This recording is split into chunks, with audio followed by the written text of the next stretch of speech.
C'est-à-dire que ce que vous nous expliquez, que je traduis en langage plus commun, c'est que le stoïcien n'est pas un solitaire qui ne s'intéresse qu'à son propre bonheur, mais pour parvenir à ce bonheur-là, il est nécessairement en train de se penser en relation avec d'autres personnes qui composent une société et avec la nature, ce qui est d'ailleurs l'enjeu aujourd'hui pour nous tous, d'être capable de faire le lien entre notre mode de vie personnel, notre vie intérieure et les relations plus ou moins néfastes que ce mode de vie produit.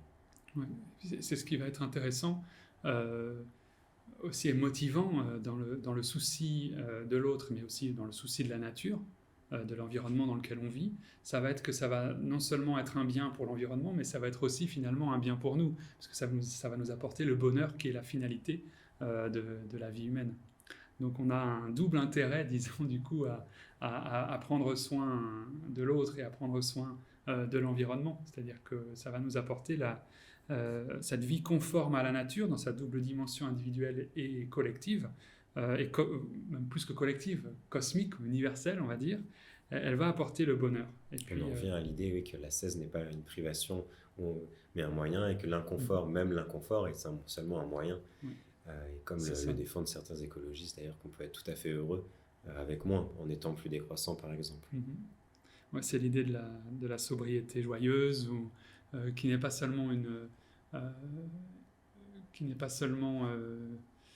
ce n'est pas une fin, disons, la fin, c'est le bonheur que ça va apporter, notamment la conscience de faire ce qui nous semble le plus juste par rapport à l'environnement, par rapport au monde dans lequel on vit.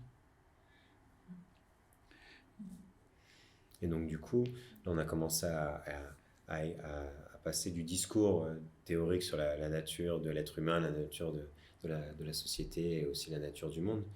Et donc, on a commencé à évoquer le fait qu'il fallait se mettre à l'exercice et s'exercer. Mais donc ça suppose des techniques relativement précises pour transformer les modes de vie et peut-être des techniques qui sont inspirantes pour tout un chacun. Oui. Mais comment est-ce qu'on fait pour changer finalement ? Parce que le bonheur, c'est une abstraction. Donc on a, bien sûr, il nous faut des techniques, mais il faut aussi que le désir de changement soit éveillé par ce bonheur peut-être ou par divers moyens. Oui, il va passer, en fait, ce changement de mode de vie va passer par l'exercice ou la pratique, et en particulier la pratique des vertus. La vertu étant considérée par les stoïciens comme le seul et unique bien pour l'être humain, étant donné sa nature rationnelle. La vertu étant considérée, étant définie par les stoïciens comme la perfection de la raison. Et donc si je veux vivre en accord avec ma nature d'être raisonnable et sociable, mais en particulier d'être raisonnable, je vais devoir agir de manière vertueuse et pratiquer les différentes vertus dont on en a cité quelques-unes tout à l'heure pour atteindre cette perfection de la raison, cette excellence pour proposer une autre traduction du terme de vertu qui est connoté, qui est souvent connoté comme le terme ascèse dont on a parlé tout à l'heure, de manière un peu péjorative. Donc la vertu, au sens antique du terme, c'est le terme grec arrêté, c'est l'excellence de l'âme, l'excellence du caractère, c'est l'excellence de ma disposition intérieure. Disposition intérieure, caractère, excellence de l'âme qu'il va s'agir de cultiver pour être capable d'adopter en toutes circonstances l'attitude adéquate. Donc c'est ce sur quoi on va devoir travailler, et ce travail il va passer par un certain nombre d'exercices que Pierre Hadot nomme exercice spirituel, que Michel Foucault nomme technique de soi.